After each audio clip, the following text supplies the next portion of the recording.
И здравейте на всички, аз съм FlameBG. В това видео ще ви покажа как да си направите капан за животни. И ще ви трябват 4 дървени люка, една дървена претегляща сигнална плоча,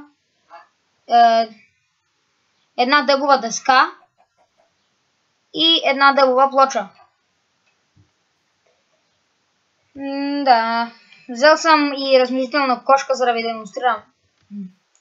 Да видите, че работи. Първо, слагате дълбата дъска. Така. После дървения люк. Не. Ей така. Упс. Ето.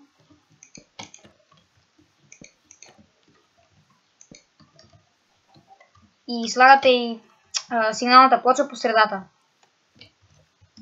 Върху дървените люкове слагате дървената плоча. Така.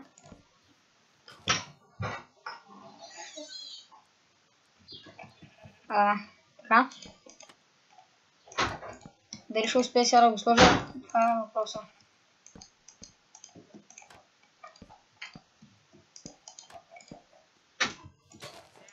Всъщност, така трябва да стане. Или...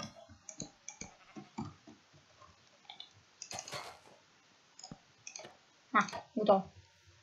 И сега ще ви демонстрирам. Да я бутне. Тя и сама ще влезе, ама ще отнеме време. Ето, видяхте. И не може да се измъкне. Видяхте, че капана работи.